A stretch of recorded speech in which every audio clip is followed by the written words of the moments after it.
Good morning, class. Good morning. I just want to open with a prayer before we start our class, okay? So just bring all that good energy in the class. So if you don't mind, we'll close our eyes. We're going to open with a little prayer. Dear Lord, we ask you to bless this place, God, and open our minds, our understanding, knowing that what we're going to learn, let it be accomplished in our life so it could be a future for our family and a growth in our wealth. We bless this office, God. We bless everyone that is going to come together, God, today and took their time to give us that lesson and open our mind and our understanding so we can accomplish many things this year. We ask you all this in the name of Jesus Christ. Amen. Amen. All right. All right. Hey guys, Let's go. thank you very much for coming. This workshop is being brought to you by the Opportunities Committee from the ALC. So we are glad you guys are here. We have a great panel today. And first of all, let me get started with Miss Amy Constantine. She is amazing. It is a pleasure to have you here. Thank you so much for taking time. And we just can't wait to see what you're going to teach us this time. Amen. All right. All right. Well, good morning, KW. Good morning. Oh, I love it. Okay, so who told you, has anyone told you that investing is exciting? Yes. It's not true. Okay. Right.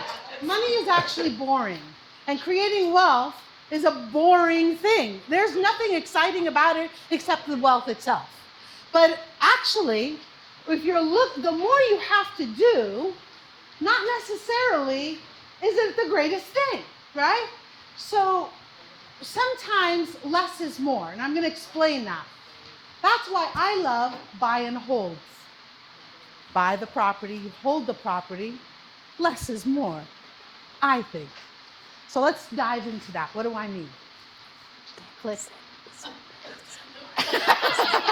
There you go. All right. So why would you buy and hold? Let's take a look at some of the reasons. So time, compounds wealth. Appreciation in itself. Over time, because real estate is really over time. Even if you bought a stock, unless you're like, oh, okay, I'm going to go for Bitcoin or something. But most of the time, things are over time. If you're looking to get rich quick, this is not what this is about. Compounding money is boring. Buy and hold. Oh, I'm an old-fashioned investor, by the way. So, although Sam's older than me, he's actually more up to date as a like not an old-time investor. I think that his risk tolerance is higher than mine. I'm like old-fashioned, old school, but it works. So I think some of your portfolio should include some buy and holds. So inflation hedge. So you know what I loved? When properties were not doing so great, I still received rent. And then they were like, well, what about COVID? Well, even through COVID, I received rent. I was the lucky ones because all my renters were essential. They either worked at the prison or at Edwards Air Force Base or somewhere. So, and it hedged over the inflation. As inflation went up, so did the rent. That was great because, those of you who know that I'm part-time retired now, this is what I depend upon. That income to survive and to go on vacations and do the things I want to do because we don't have a 401k. This is our 401k. Make sense? Yeah, it does. Yes, it does. So that passive income is, so some investors go, well, it's not that passive because you're still having to, if your rent doesn't get paid and then you have to evict and then you're going to have to do things, every time the tenant leaves, you have to clean the property and all of that. Yeah, I still consider that passive versus other investments. In my opinion, I consider that passive income. For the most part, I'm good. Even if you got what is it called? the people that, the welfare, what is that? Section 8, thank you. Even if you have Section 8 tenants, the average tenant of Section 8 stays on the property for 6 years. Mm. That's the average. It's not too shabby. Even if they ruin your property a little bit, it's okay. As long as they don't destroy it, right? 6 years a good run. Okay, so they pay down your loan. So it's amazing to me how many real estate agents actually rent properties, like where they live. I'm always like, well, you're either paying for somebody's mortgage or someone's paying your mortgage, right? So you want to be on what side? Right. There's tax benefits, depreciation. You know, you can take depreciation. The way depreciation works is 27 and a half years. All right. If you're doing a flip, you know, you can accelerate that depreciation, take majority of it in the beginning. You know, in the first. But if you're not, you want to stretch that out, right? So I had a plan. My plan was I'm going to buy and hold these properties so that one day when I retire, this is what's going to be my 401k. So of course I took the depreciation long haul. Got it? Just different way to look at it. When you're doing a buy flip, you don't do that. Okay, financial freedom over time. You know, it is financial freedom, but it's like the Hunger Games. No matter how much you make, you're like, oh, I could have made more. You know, because when is it enough is enough? At a certain point, as long as you're able to have a better life than you're living today, you've made it. Passively. Passive income, better than what you're living today, and that you're able to do that when you're older, you're in great shape. Okay? If you want more, go for it. I'm just saying, you know, there's also life to be lived. If there's one thing I learned about retirement was, it's worth living. Your life, you know, not all work, not all play, somewhere in the middle. So I call this the California consideration because across the country, if you went to AI, you know, ChatGPT, Gemini, whatever, and you put in there, you know, investment. By the way, you should put all your investment things inside of AI. It'll tell you if it's a great deal or not. But here's the thing. Across the country, they have these rules like 1% rule and 10% rule. Never works in California. So you got to look at this differently in California. So if you're going to invest in California, instead of focusing on the rent to price ratios, there's a couple things you can focus on. One is, so this is for people who actually put money into the property, meaning not the 3.5%. We're going to hit that in a little bit. Right now, we're talking about the people who put in like 20%, right? Or more than 5%. We're going to look at those numbers. But you're going to start focusing on maybe a cash-on-cash return. Your target 6% plus your cash-on-cash return. That's what you want to get to. So here's your formula. Your formula is your annual cash flow divided by the total cash invested will give you the cash-on-cash return. So here's what that means. So here's an example. So you have we said the formula is an annual cash flow divided by your total cash invested, and that's going to give you a COC, which is your cash-on-cash return. So you have a purchase price, let's say, of $500,000, right? You put 20% down. 20% down is how much on 500? The answer is right there in front of you. Let's hit all together. Are you 100? Thank you, 100. So the payment at 6%, including taxes, I just went to bankrate.com. If you don't want to know where I got my numbers, I went to bankrate.com. And then I just put in there, you know what? It gave me a 6%, and I put taxes and insurance for this area, this zip code, and there it came out $2,793. Give or take a little bit, right? That's where we landed. So I want you to skip this where it says 4%, go down to where it says rent. So we know the rent for that $500,000 property is $3,300. Now, where did Amy come up with this number? I'm going to tell you. I have a house right across here, this office. It's Willowbrook. In fact, I'll give you the address. 2007 Willowbrook. It's up for rent right now. It's up for rent for $3,300. The property is probably, if I was going to sell it, probably worth about $550,000. But I fixed it up. I had a tenant in there for over 10 years. They just moved, and I did the shizzy to the whizzy to that property. But I could probably find a property that needs a little help at $500,000, and I could ask for rent for $3,300. If I had 20% down, right? Now I'm going to take my, what did I take? What did I do? $500 times, the difference, right? So the annual cash flow. So between 27, I rounded up to 2,800, and the difference between 3,300 is $500, right? So $500 times 12 in a year is 6,000. You divide that by the amount of cash that I put in there. See the formula? That's going to give me 6%. That's good. That's a good deal. I'd go for it. Thumbs up.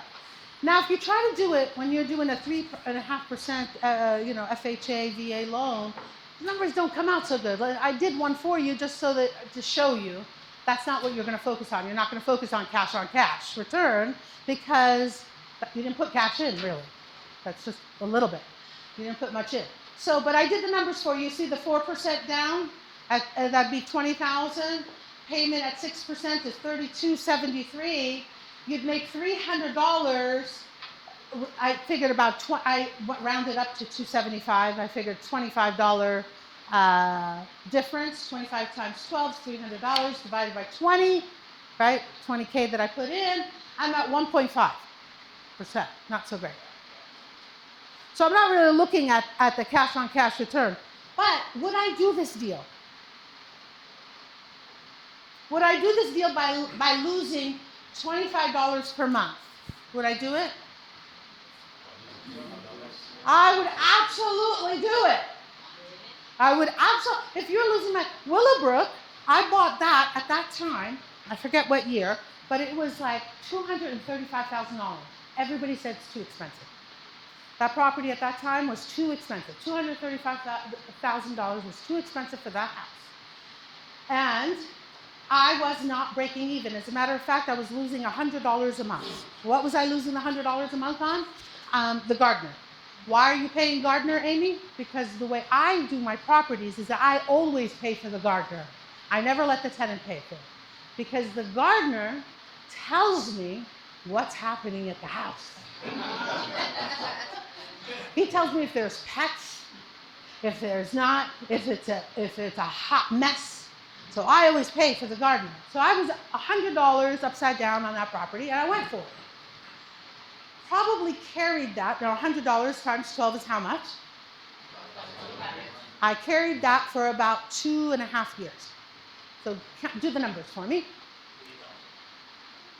$3,000 was my investment into that property on top of the purchase price. Was it worth it? Is it worth it for the $25, $300 a year? Absolutely. Even if it was more than that, double that. You're good. Make sense? Because it's a buy and hold. So you gotta look at it differently. Have you heard of brrr? Brrr. So this is buy, rehab, rent, refi, repeat. This is what you do. You buy a distressed property. You improve the property. You rent it out. You refinance, pulling the capital out, and you repeat, and you do it again on the next property. This is great when the properties are going which way? Going upward, yeah. This is great when the properties are going upward. Here's it before. Yeah, because you're going to have to refi it to pull the cash out. So as properties are going up, this works really well. Okay. So ways to buy with little money. Let's talk about that. So here's some house hacks. So FHA, VA. So I've had to redefine myself 3 times in my life. What does that mean? That means there's some people when they're born, here's the starting line. And then some people are at the starting line when they're born. Some people are way ahead of the starting line. And some people were way behind the starting line. So my first time of reinventing myself, I was about miles and miles away from that starting line. I started out in the negative in life, and why do I say that? Well, I grew up in the projects of New York. I have much. Single mom. We were 3 kids, and she was 21 years old, and I was 5, and she had my brother 4. My youngest brother 2 months old. We had rough beginnings. So I had to redefine myself from go. So just to get to the starting line was a big deal. Then from there, I had to redefine myself because there was a financial collapse in my life. I had to redefine myself. Then one last time in my 40s. And then that was a financial collapse as well. And I had to redefine myself there. So that collapse happened in 2009, 2010. Okay? Today, I want to give you some hope and understanding. We're in what year? How long ago was that from 2010? Today, I own 9 properties. 7 of them are free and clear.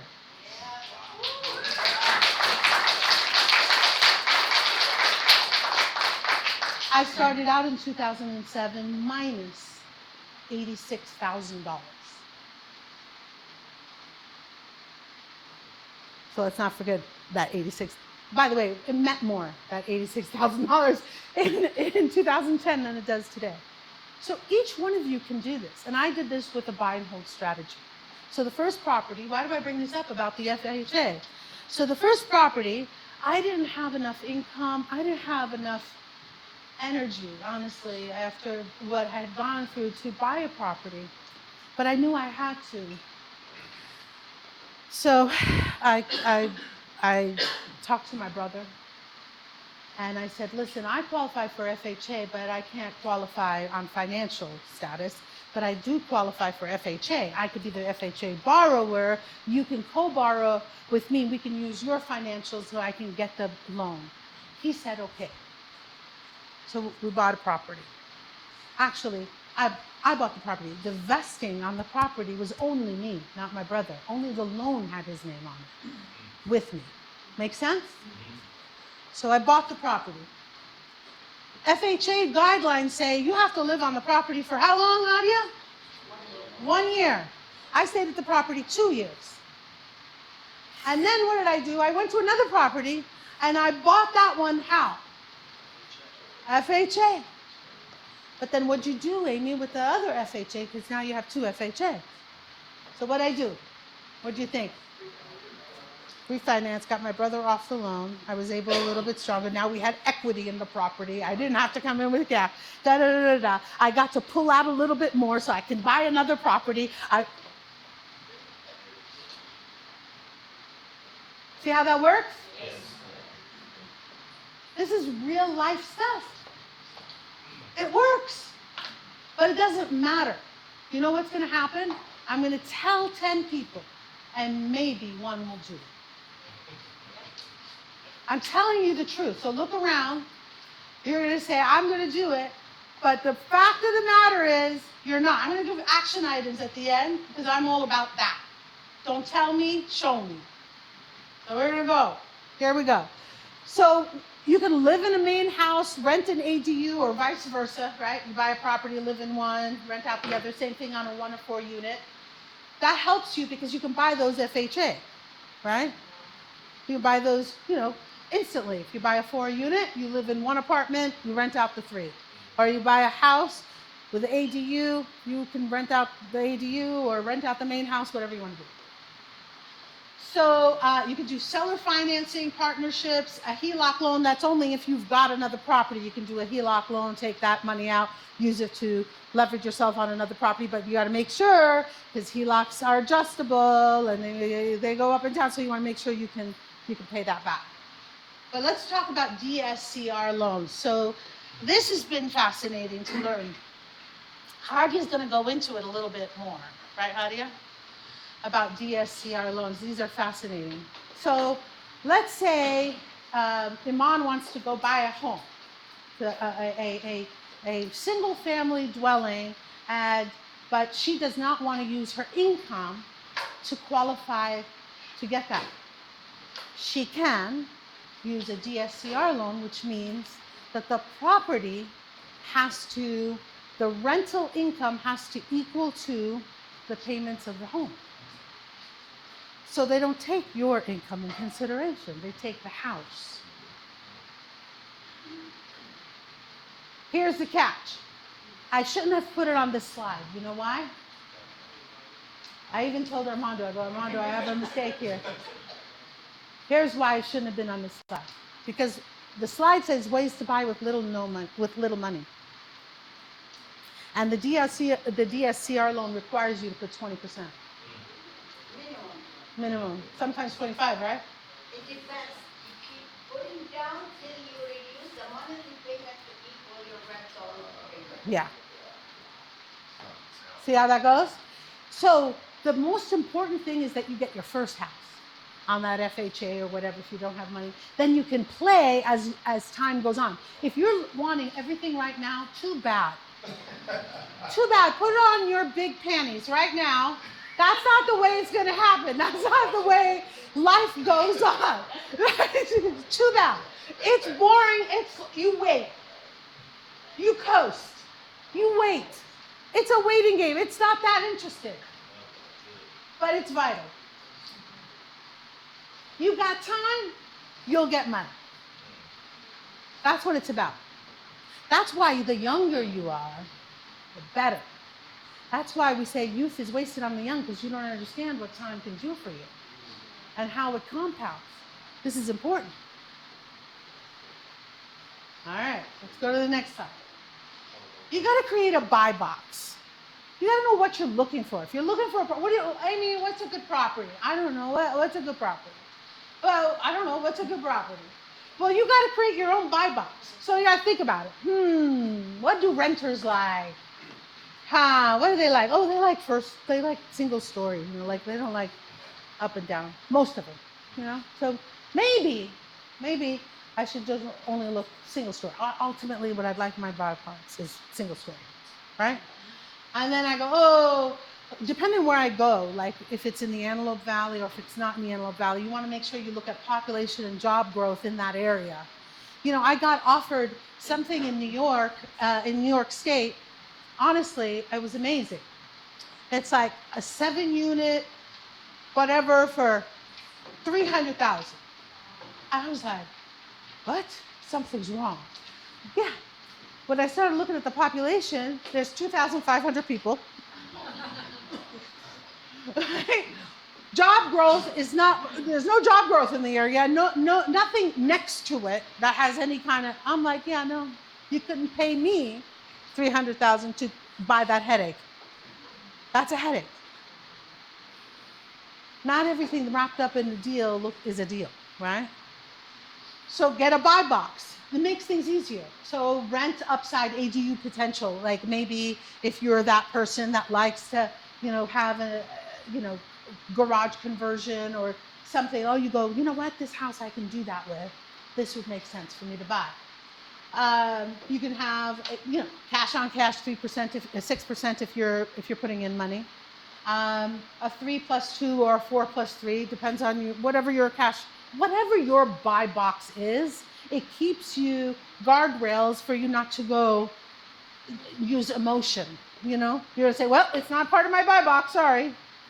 It gives you some guardrails, right? So I go, for me, I like 500,000 or less.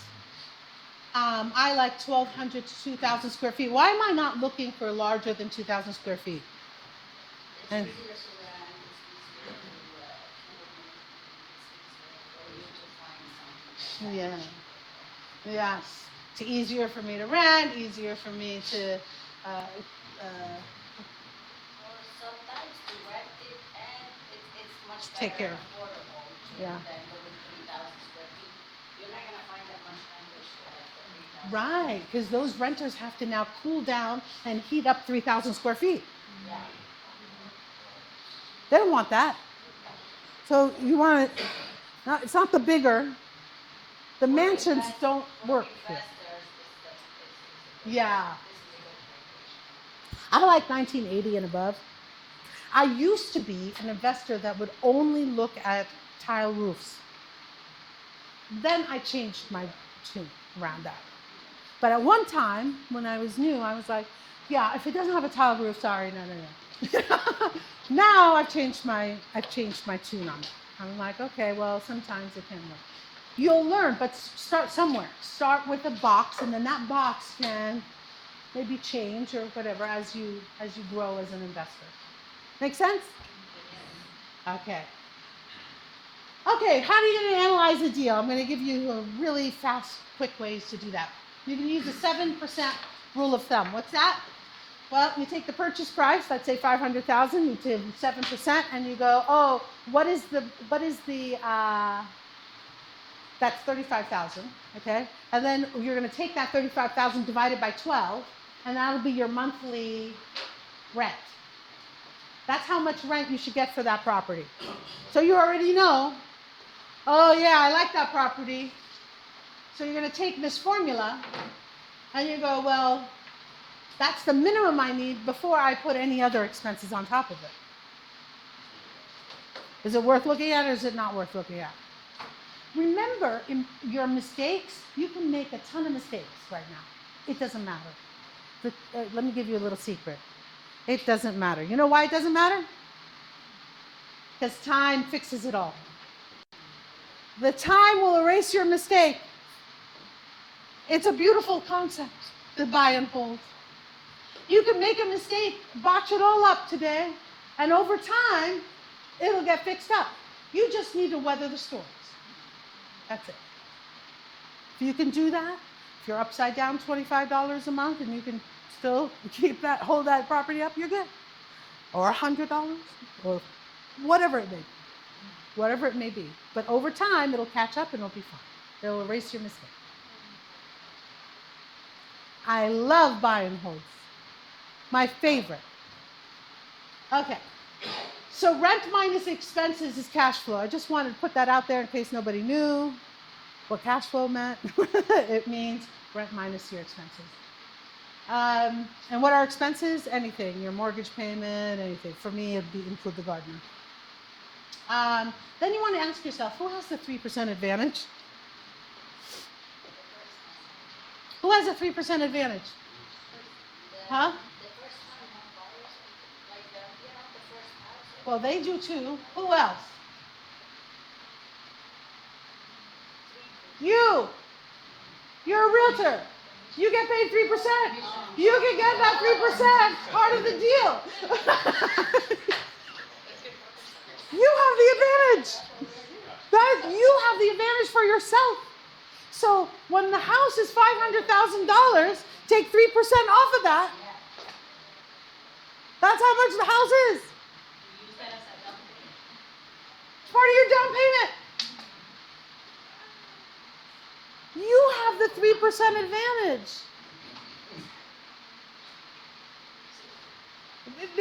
So, I'm speechless. You get it? You could so do this. You could so do this. Okay. Then ask yourself, what needs to happen? ... So the reason why it's ... is because I don't know what the end of the question is. What needs to happen in order for me to purchase the property? What needs to happen for me to get this price lower? What needs to happen in order to afford the payments? What needs to happen? Ask a what needs to happen question because that's an action question. What needs to happen? An action question. It also is a thinking question. You need to sit there and go, oh, let me think about it. So make sure while you take your emotions and looking at properties and go, oh, this would be a great property, make sure your brain joins you on this journey. And I say that honestly to tell you to think. And if you don't ask yourself some powerful questions, you don't ask yourself questions, what and how questions, you're not thinking. You're gliding. You should constantly be asking yourself questions because you know what? Nobody will. Nobody will. If you don't do it for yourself, no one will. Yeah. So here's your action plan. Ready? Okay, if you're really serious about this, here's my one in this whole class. Somebody in here, one in this class is going to do this. Ready? I'd be happy if one actually did this. I would be happy. So report to me in 1 year or after you've done it. Don't tell me I'm gonna. I'm gonna is for losers. Winners say it's done. It's done. I'm gonna is for losers. Remove that. Okay, it's done. Right? That's winners. What winners say. This is what I have accomplished. They don't go, I'm gonna do this. I'm gonna do that. All right, ready? Here we go. You're gonna analyze 5 properties a week. You're on the MLS anyway.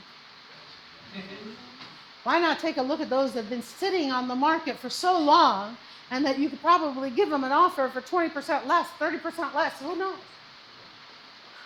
Write one offer every week, yep. Every week, write an offer. Write your ridiculous offer.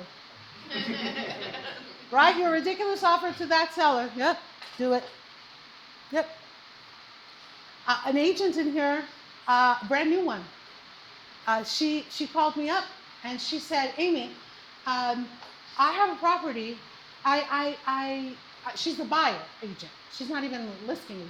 So I have found a property, and the listing agent, the seller is wanting $368,000 for this property. But I know that the seller will go $300,000. If you can remove contingencies, close it quick, and don't ask them to clean up the property. So I was like, oh, okay, let me see. So crunched some numbers, and then I found out, oh my God, the property is a hot mess. Like I'm much more than what I was in for. So I said no. I say no a lot, by the way. But here's the thing. What I'm saying is that could have been, I said, you know what I told her? I said, here's what a yes looks like. I don't say no. I go, here's what a yes looks like. If you can get this property for me at $275,000, I can go ahead and close it. Seller says no. So we said, okay, guess what? Property's still sitting at 368 on the market. Doesn't show like there's a reduction in the price. You just don't know until you know, till you put an offer. But I asked this agent, how did you know that the seller was, well, I had given a ridiculous offer and then they said yes to it, but then my buyer said no. So if you want to come in, step in and do this, you know, property's still sitting. How many of those do you think are out there? That's right. And who has the 3% advantage? I don't know what's happening. So you write an offer every week, then you own your first rental in 12 months, I promise you. Because it takes action to do that, right? So, all right. So here's now, okay, we got, we're going to talk about a little bit of fix and flip. And You're doing amazing. Fix and flip strategies. So the best person, I'm going to be honest with you. I mean, I've done them, but you know, I'm a buy and hold girl. I really am. What was the turning point for Thank you. Amy that she did? Here you go. Yeah. I guess I have to. So what's the turning point for you? What influenced you? what's the light bulb that made Amy start buying properties, becoming an investor? What was the turning point? Just, it didn't come in overnight. You slept at night and you woke up in the morning and said, "Oh, I want to buy a property," and I start being an investor. So what was the turning point? So I think What that had to happen in your life? what needed to happen in my life, right, was I needed to crash and burn. And when you crash and burn in life, what happens is it teaches you, because every failure teaches you how to get up, or you should be getting up at every failure. So it teaches you, you know what, I got to rebuild again. And what taught me the lesson is actually first wanting it for myself, wanting a home to live in, right? I had to buy my own. Then it was like, oh, I want one more. And then I want one more. And then Sam one day said, 10 is your number. 10 is your number. 10, he said, he put on a class and he said 10. I'm pissed I'm not there. I'm at 9.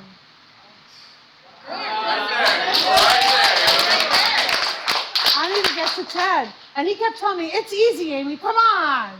It's easy, Amy, come on, I swear. So you had to change your mindset. You have to change your mindset. That's it.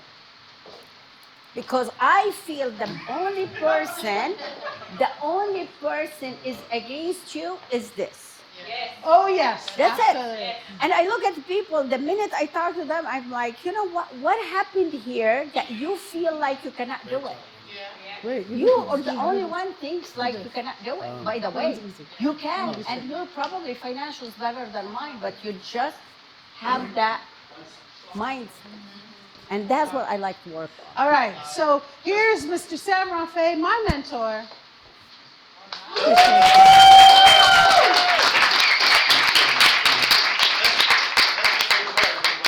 Amy just said. I was talking to Sulaiman Shamoun. He's still has his license with us. And I was talking to him this morning, and he was at the gym.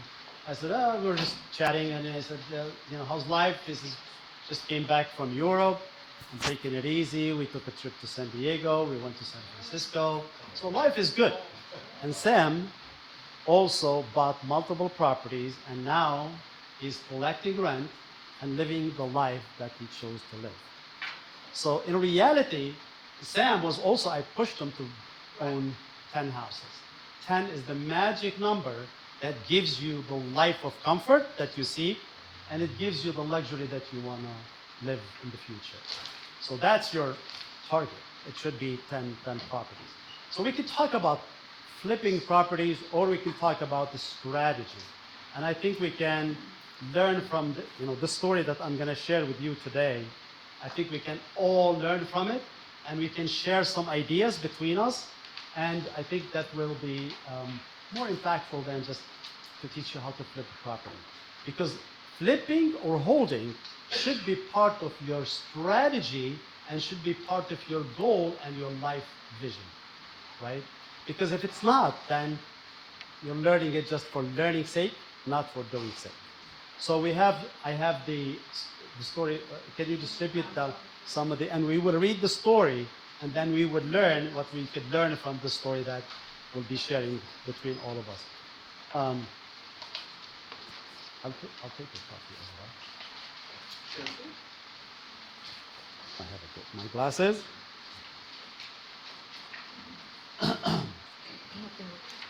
Because I learned from this story as well. I read this story many, many years ago, and it taught me a lesson. And hopefully it'll teach all of us today a lesson. Okay. Do you have a copy? You need a copy? We have some copies here.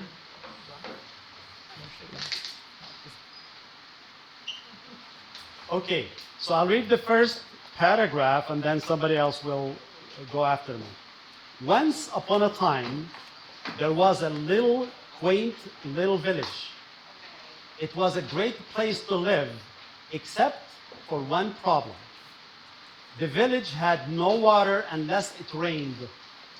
To solve this problem, once and for all, the village elders asked contractors to submit bids.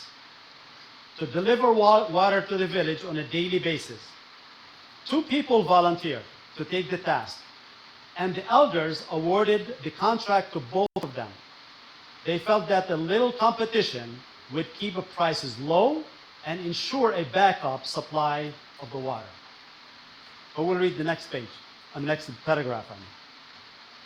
First person who won the contract, Ed, immediately ran out, bought 2 galvanized steel buckets, and began running back and forth to take to the lake, which was a mile away. He immediately began making money as he labored mooring the bus, hauling water from the lake with his 2 buckets. He would empty them into a large concrete holding tank the village had built. Each morning, he would get up before the rest of the village woke to make sure that there was enough water for the people. It was hard work, but he was very happy to be making money and for having one of the 2 exclusive contracts for this business. We'll read next. The second winning contractor, Bill, disappeared for a while. He wasn't seen for months, which made Ed very happy since he had no competition. Instead of buying 2 buckets to compete with Ed, Bill wrote a business plan, created a corporation, found 4 investors, employed a president to do the work, and returned 6 months later with a construction crew. Within a year, his team had built a large volume stainless steel pipeline which connected to the village to the lake. From the village to the lake. Who's the next one? Who's going to read next? Go for it. At the grand opening celebration, Bill announced that water was cleaner than Ed's water. Bill knew that the villagers had complained about the water's lack of cleanliness. Bill also announced that he could supply the village with water 24 hours a day, 7 days a week. Ed could only deliver water on weekdays because he didn't want to work on weekends. Then Bill announced that he would charge 75% less than Ed did for this higher quality, more reliable water. The villagers cheered and immediately ran for the closet at the end of Bill's pipeline. Next. Who has like a incredible voice like that? I hate my voice. In order to compete, All right. I figured that would be able. Ed immediately lowered his rates by 75%, bought 2 more buckets, added covers to his buckets, introduction 6, and began hauling 4 buckets each trip. In order to provide better service, he hired two of his sons to give him a hand on the Night shift. night shift. Sorry, I'm not, no glasses. I'm doing I this know, really good. I know. Night shift on no weekends, on weekends, right? Yes. When his boys went off to college, he said to them, "Hurry back because someday this business will belong to you." For some reason, his 2 sons never returned. Eventually, Ed had employees and union problems. The union demanded higher wages and better benefits and wanted its members to only haul 1 bucket at a time. Meanwhile, Bill realized that if this village needed water, then other villages must need water too. He rewrote his business plan and went out to sell his high-speed, high-volume, low-cost clean water delivery system to the villages throughout the world. He only makes a penny per bucket of water delivered, but he delivers billions of buckets of water every day, whether he works or not. Billions of people consume billions of buckets of water, and all that money pours into his bank account. Bill developed a pipeline to deliver money to himself as well as the water to the villages. Bill lived happily ever after and worked hard for the rest of his life and after It's a nice story. So what do we All right. learn? What do we learn? What did we learn from the story? I mean, does it resonate with each and every one of us? I love that. I love So what that. what did we learn from it? I mean, what would you implement in your world, in your life, in your business from this story? That me.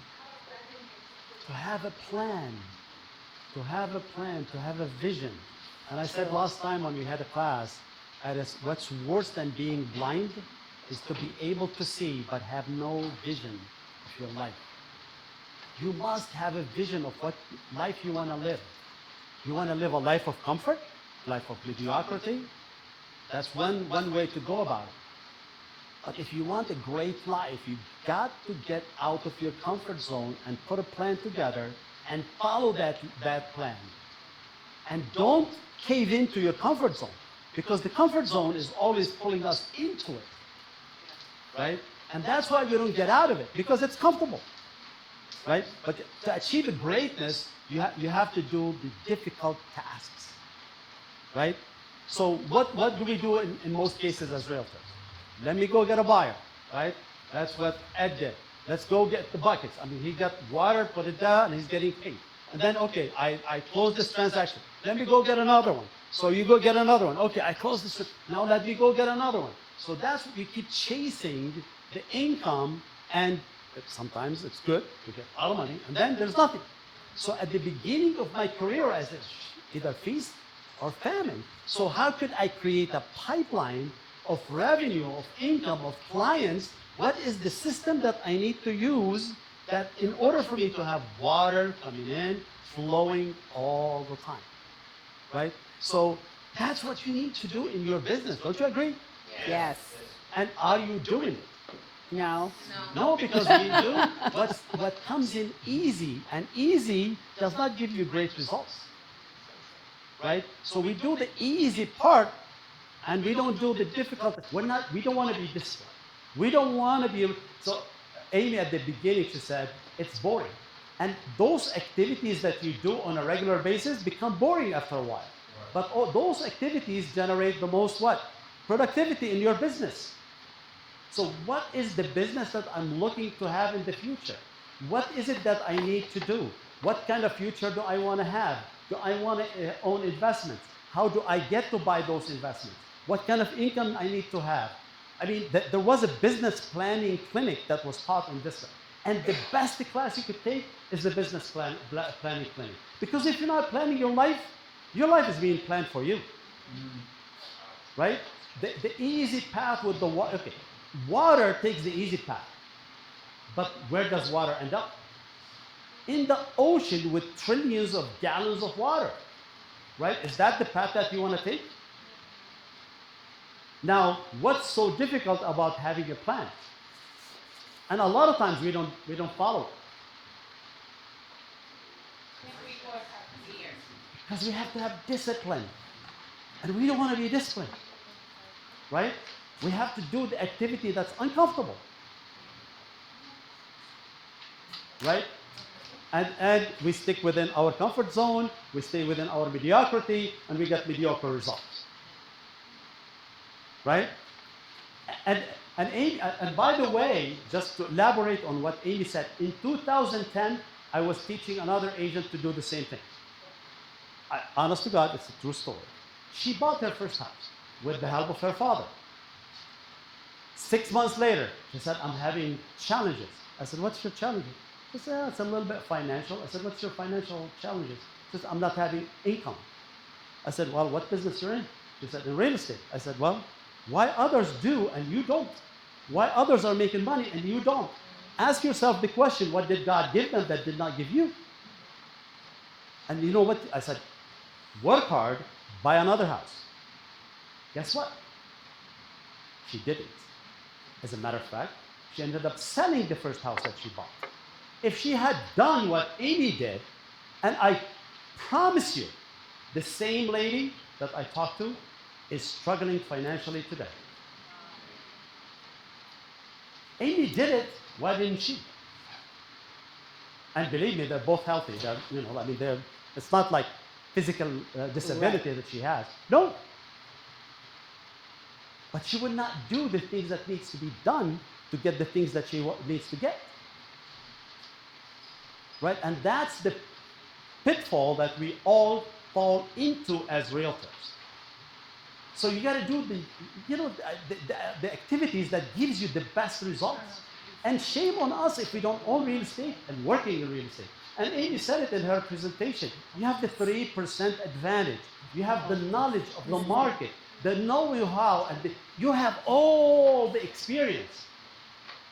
At the early on in my life, people called me and said, "Well, when you find an investment property, call me." I said, "Well, what is he? Why does these guys are investing? If I'm going to find an investment property, I'm going to buy it. I'm going to find a way to buy it." And when she said, "People, there is a starting line," I did not start from the starting line. And Hadi can attest to that. We bought a dress for her that we had to keep the tag in order for us to return because we didn't have the money to buy it. We bought grocery on coupons. Our kids could not, when we go to the restaurant, we went to the McDonald's and we picked the dollar menu. That was our choice of food. So we didn't start to, and we had $48,000 on our credit cards, right? So we did not have a starting line. We were way behind the stuff, but we had the drive, the ambition that we will make it happen. And because if you have that, nobody can stop you. But you gotta have that big why, because nothing happens unless that big why is pulling you toward it. It was waking me up at night, excited about the investments that I'm gonna make. And every time I made an investment, I was a happy guy. I was like on drugs. I was so excited, so happy because I got that investment. And it will give you that rush as well if you do it. Because now you have a target to go after. You have a goal that you want to accomplish. And when you accomplish that goal, it gives you the reward. You pat yourself on the back. I did it again, right? So there are three ways that you can buy assets to grow your wealth. What are they? One is what? Real estate, right? Two is what? Paper asset, stocks, loans. You lend somebody money. You have a paper asset. Three is what? A business, right? So you gotta own one of those three, and your mind should think in that direction if you want to build the wealth that you seek to have. Now, I cannot want for you more than what you want for yourself. You gotta want it. I love that. Because I've talked to people. I love that. You cannot have one for you. I see they're great. They have a lot of potential, but that's not what they want from life, which is fine. So you got to determine and find out for yourself and analyze what's important to you and what would that look like. You with me? So the future is yours. I mean, what you can accomplish, it's all up to you, and you're blessed with health, with a market that's incredible, and you live in a market that's affordable. This class is so for it's you. all upon to us This to class achieve is the for goal and you. to see what we see Because in the she future. And can the testify future to what is he's yours saying. if you make it yours. Because life is a game. You gotta learn the rules of the game and play the game. Don't watch other people playing the game while you're sitting on the side. You gotta play the game. You gotta be one of those players. Because watching the game, you gotta pay the price. Right? When you go to a game to watch, I'm going to watch a game. I'm going to pay the price. I'm going to pay for the ticket, right? But the players, what's happening to them? They're getting big money, right? True. Because they're playing the game. I'm watching the game. And when you're watching, you're paying. You with me? So, with that being said, I thank you for your time. We'll open it for some questions, Yes. whether it's for me or for Amy. I think they have these 3 seats here for us. Come on. Yeah. Well, I just wanted Hadi can talk about all the finances that you need. I know. We're ready. No, let me tell No home, no loan. He gave classes when we were in KW all the time. We gave classes all about you, about investing in you. There's no investment you can make more than the investment in you. That's the highest. So a lot of people became investors. Okay? So I'm one of them because I used to spend all my money on clothes and on shoes. And then one time Sam's like, if you want to buy a house, what's your down payment? It's going to look like all the shoes. Remember? And then that's when I bought my first house. I made it in flip. I made $30,000. And my second house, somebody's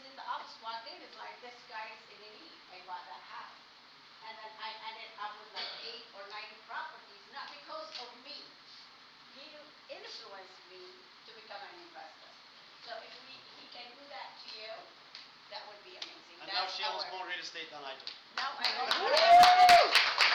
it home. She buys it all, like this. She buys it home. I'm the one I buy at home. I don't know, I cannot let go. It's like the minute I buy it, I cannot let go. So basically, if you have anything that you think is great for investing, please come to us and let us know if you have any of your buyers. Or we can help you buy it yourself. I have a question. Yes. So, do you guys think it's still that is that the market at the value now is it still worth it to buy and rent? And is it better to hold on to the properties when we bought properties for 70,000 and knowing that it's because I do the math, right? And I figure out, okay, my tenant is paying me blah blah blah. How many years would it take for him to give me the cash value that I can have if I sell the property? So what would you do? I would take the cat. I'll go first. Yeah. I would take. So far, by the way, I think it's. Yeah, I'm looking for properties now, right? So I'm not going to tell you to go look for properties when I'm not looking for properties. Yes, of course. Now is always the right time. Now is always the right time. It's just how you structure the deal is where your Correct. creativity and smartness comes in. So how you structure your deal is important. That's why having brain power is important. Like think. What needs to happen in order for such and such to happen, right? What needs to happen? So I would say yes. And that property, so I also bought a property for $75,000. And once upon a time, it was great. Yeah. And that property is worth much, much more now. Like I want to say 400 something now. And then I could 1031 exchange it, buy something else, all that. Or I could just pull the cash. The cash that's sitting in the properties, what is it doing? You can pull that and make it do something. There's something called velocity of money. How fast money moves. So Are you good on like holding cash and buying another? I'm awful. I'm awful at that because I'm like I always earn the right. So when I was younger, I'd be better at it, right? As I got older, what happens is you get stagnant. Like I just felt like I was stagnant about pulling the cash out because remember, this is my primary income to retire. So now I'm hitting my retirement income, so I have to think about it differently. So in the past, what I have done is I've earned the right. And in my head, what that meant was I needed to make more money to put a down payment to get another property. Like I wouldn't give myself an hour. You understand? I just made it harder. The Hunger Games. You make it harder for yourself. You don't make it easier. You don't make it easier until it's time to retire. Then you Just to elaborate a little bit about what Yeah. Amy just said. Albert Einstein said, listen to this. Compound interest is the eighth wonder of the world. Listen to this. Compound interest is the eighth wonder of the world. So now, how about compound inflation or appreciation over time? Now, we bought a house at the peak of the market. When the interest rate was 11 to 12%, the market crashed. From 107,000 that we paid for our first house, went down to like 60,000. We held on to it. Others fled their homes, let it go to foreclosures and what have you. We held on to the house. We ended up selling it for close to $300,000 later on.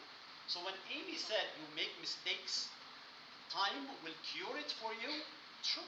I mean, it was a bad time. But we ended up selling it for 3 times of what we paid for.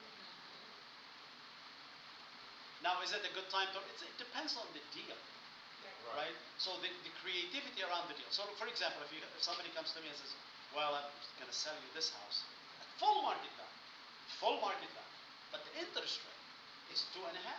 Right. Okay. Now now you open my eyes, you woke me up. Yes, I will take it. That's full market value. Yeah. But what made it good? Interest rate. Right?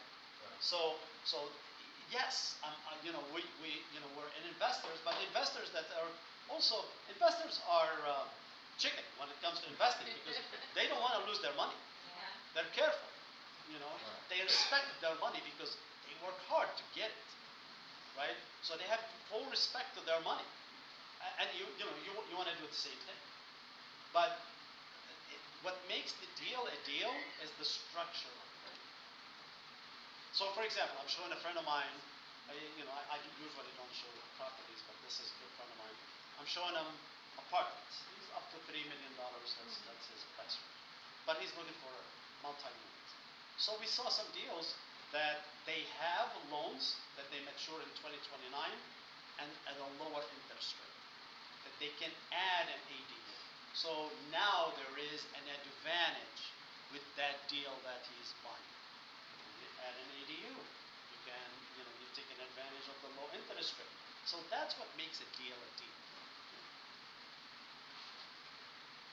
So my strategy is like when investors come and I tell them what's your priority, to own a house or to spend your money on something else. So I do educate them on how liquid they have to be as well. That you cannot get into a investment property when you're really struggling because I give them some type of, they need to have money in case the house doesn't rent for a month or two. What happens if you have a little extra expense? So I does prepare them for a lot. And the question is, what's your priority? To own or not to own? To spend on your trips or to spend on your coffee or buy a house? And if you look at the prices, like when you buy a house, first of all, the principal is going down over years. Second is it appreciates over years, right? So basically, instead of like, we think about it now, but if you think about it future-wise, it always makes sense. That's how I look at it. It doesn't matter, botch it up. Botch it up as long as you hold it over time. Yep. Doesn't matter.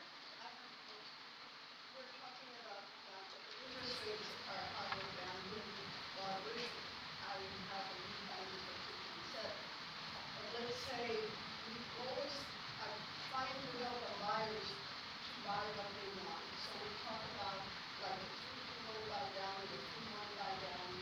Now, would you find it as a case, for example, if I were to have a 3% for money with 3% down, 3.5% down, would you find it advantageous if I were to say, hey, I like to look at a 2-1 buy down or something like that to bring the interest rate down to, I don't know, maybe 3%. That would make it more palatable for me to buy another property and be able to get enough money to pay it to have it pay by itself. Would that be a strategy that you would use? For an investor, well, 2-1 buy down, 3-2-1 buy down, and all of those buy downs, you're basically paying. I mean, you can attest to that. You're paying the interest up front.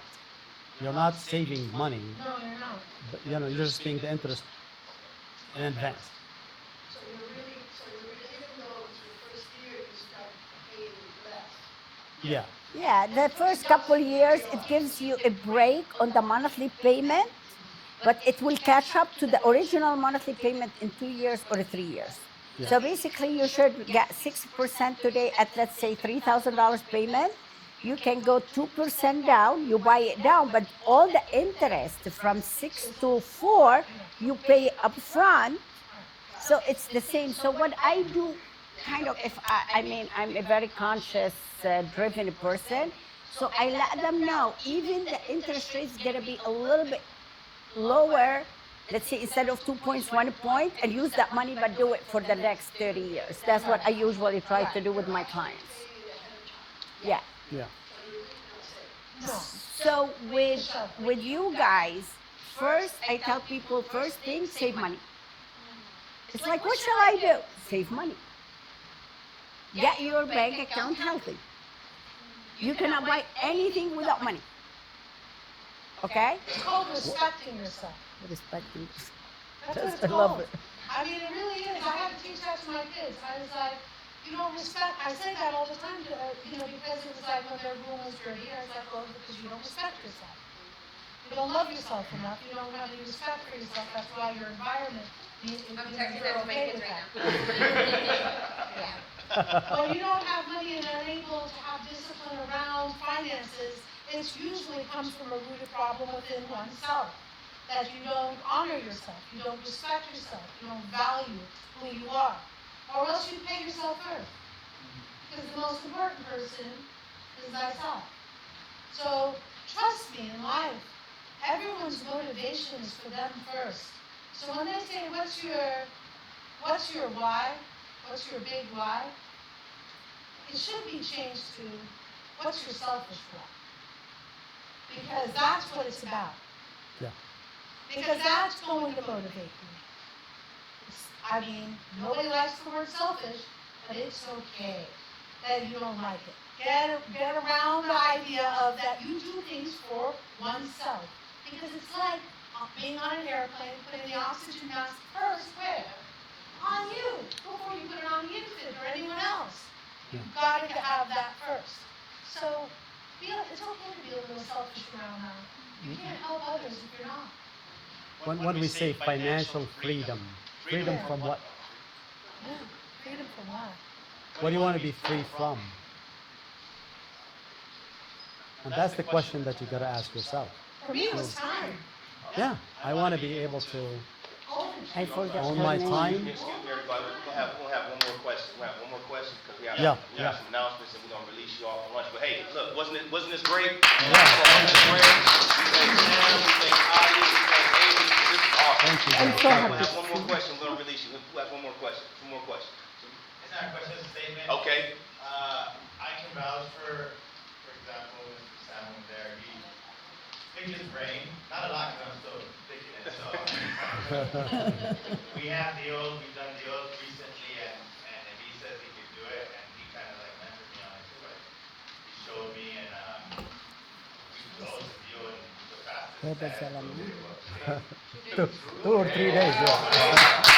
Exacto, yung basta. Exacto. He knows his stuff, and I believe it.